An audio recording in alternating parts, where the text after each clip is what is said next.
Masih melanjutkan pembahasan karakter dan kepribadian.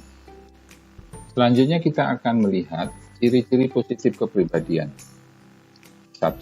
Menjadi jujur, tidak peduli apa konsekuensinya. 2. Memiliki tanggung jawab untuk semua tindakan dan menjadi sedikit perfeksionisme. 3. Adaptasi dan kompatibilitas yang besar dan dapat membantu dalam pergaulan dengan orang lain. 4. Memiliki dorongan untuk terus berjalan dan memiliki kasih sayang serta pengertian. 5. Kesabaran adalah suatu kebajikan dan membangun keberanian untuk melakukan apa yang benar dalam situasi sulit serta loyalitas kepada teman dan orang yang dicintai. Faktor-faktor yang mempengaruhi kepribadian dapat kita bedakan dalam dua hal. Yang pertama adalah faktor internal atau intrinsik. Yang kedua adalah faktor eksternal atau ekstrinsik.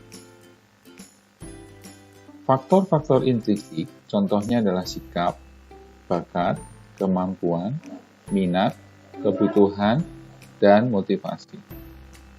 Sedangkan contoh ekstrinsik adalah sosialisasi, budaya, belajar, pengalaman, serta introspeksi. Hakikat teori kepribadian.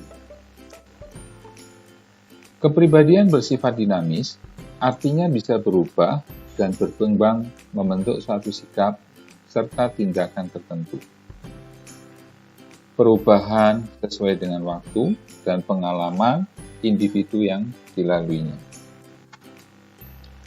Contoh, seseorang yang bersikap berubah-ubah atau pelin-pelan menjadi seorang yang teguh dalam pendiriannya.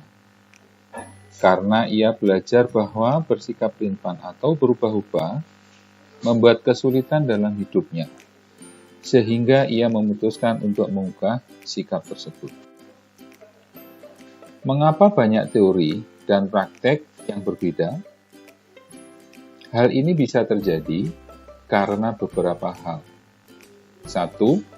Sifat dasar teori memungkinkan teoritikus berspekulasi dari sudut pandang tertentu. Sudut pandang harus berdasarkan fakta yang objektif. 3. Pengolahan data dan interpretasi adalah hak pribadi. 4. Banyak hal yang membedakan interpretasi mengingat latar belakang penemuan, falsafah hidup, hubungan interpersonal, dan paradigma setiap teoritikus berbeda. 5. Kajian biografi menjadi penting dalam pembahasan teori. 6. Kepribadian teoritikus yang bersangkutan. 7. Sains sebagai proses dan sains sebagai produk. Kepribadian yang sehat dapat dilihat dari contoh-contoh berikut ini. 1. Menilai diri sendiri dan situasi secara realistis. 2. Menerima tanggung jawab. 3. Dapat mengontrol emosi menghadapi situasi secara positif. 4. Mandiri, berpikir, bertindak, membuat keputusan, menyesuaikan diri dengan norma. 5.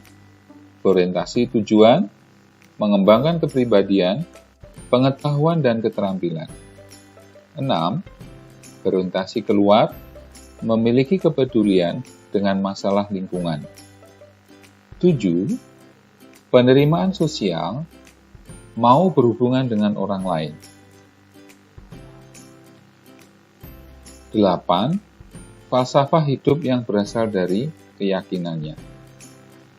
Sedangkan contoh kepribadian yang tidak sehat dapat kita lihat berikut ini. 1. Mudah marah atau tersinggung, khawatir dan cemas, merasa tertekan, stres atau depresi, ketidakmampuan menghindar dari perilaku yang menyimpang, senang mengkritik mencemooh orang lain, kurang memiliki rasa tanggung jawab, bersikap memusuhi semua bentuk otoritas, serta pesimis menghadapi kehidupan.